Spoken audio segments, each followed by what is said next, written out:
I forgot a bit.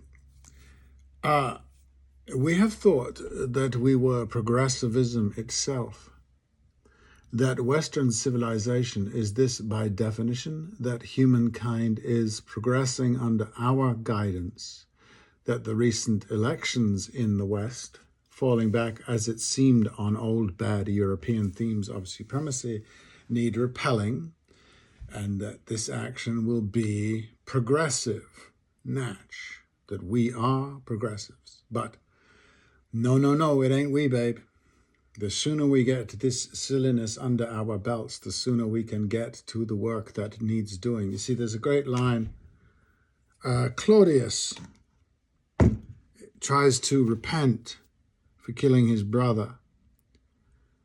And he says something, it's a paraphrase, repent my sins. How can I repent when I'm still possessed of those things for which I did the crime? My queen, my crown, my country, whatever it is. And yes, so, it's a very difficult thing to do. And I think it might be a dilemma that confronts my civilization, my Western civilization. We are aware that we have done in the past things that we have said, well, other people did them too, but they didn't, not quite to the extent that we did. And there we are, still possessed of those things for which we did the deed. Our wealth, our cars, our bombs, and our righteousness. Free of this delusion, a progressive movement in a nutshell is a movement that recognizes a system gone wrong, recognizes one's guilt, then stalls the momentum of systems going and gone wrong, and then hopefully reverses some of the damage.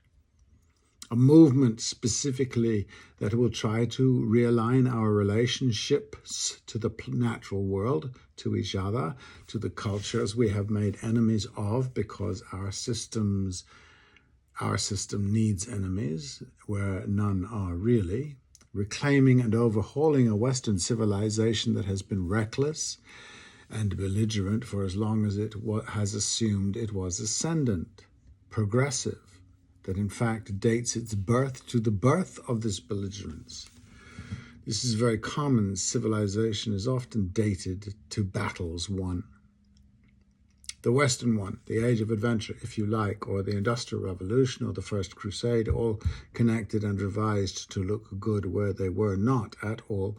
A civilization, lest we forget, that has been and is male, that has served the male and made him sick of indulgence, made him weak. I'm not blaming maleness. We don't know what that is anymore.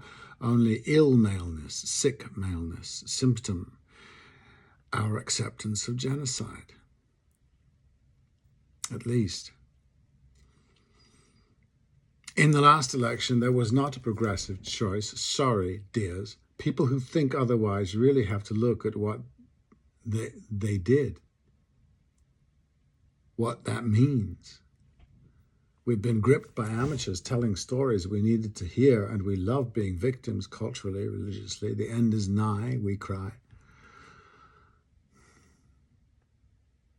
A horrible leader has been chosen, we think, and he surrounds himself with horsemen of apocalypses, and we crumble in despair and Armageddons. Oh, woe.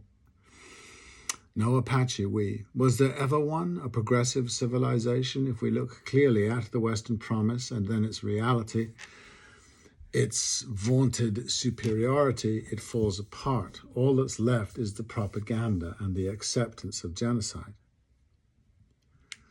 If I had listened to JFK's inaugural, I might have lit up. That is a progressive speech I was for. I might have bought it and asked not what is still quite deep.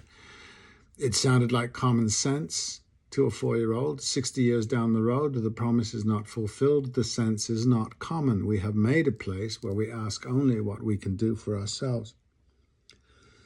So yeah, the Claudius thing is interesting. Apparently it deeply affected Abraham Lincoln too, but I find the response of the so-called the abolitionists really creepy, because they continued to believe, as per progressive Western civilization, that they were racially superior. Thomas Jefferson, Abraham Lincoln, the whole kit and caboodle. And that is not ignorance. That is not lack of scientific evidence. That is not delusion built out of religion. It is a need. It is the terrible thing that St. Olaf lecture, that this long essay that Thomas Jefferson wrote about what he thought about Africans.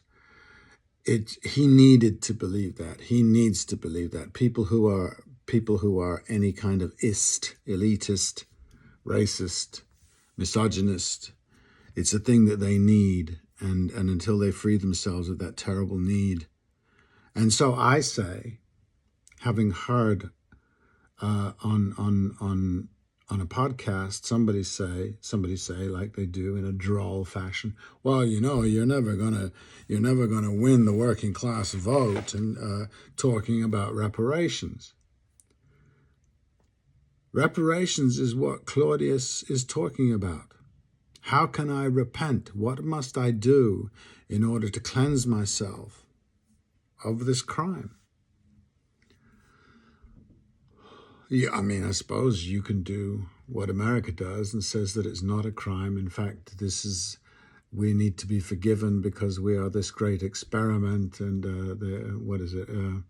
have a more perfect union and all that bollocks. I'm sorry, it's bollocks. If you want to purge yourself, if you want to cleanse yourself, if you want to repent, repent. Tell the truth.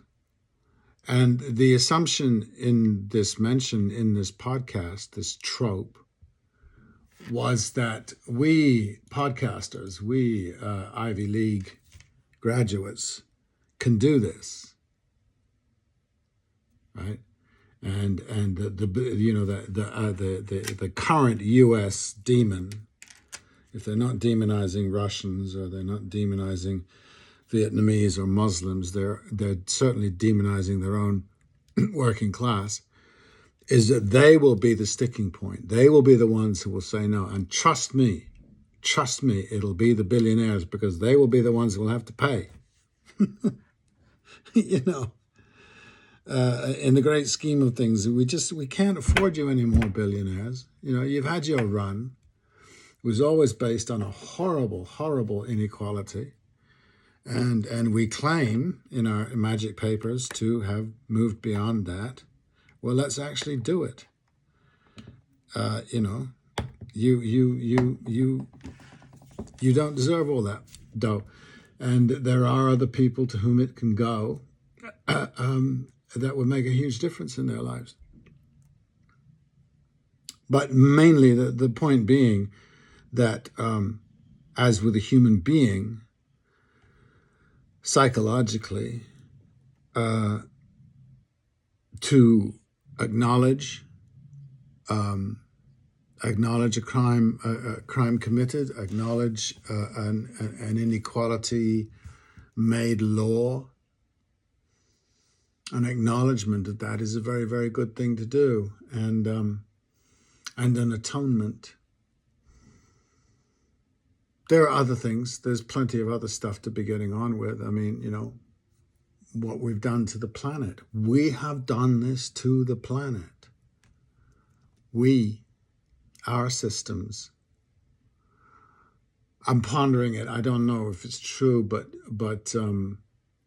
something happened. We had the apparently, if you take the Victoria Line in London, Victoria Line carries more people in an hour than a 6-lane highway jammed with cars going at full speed.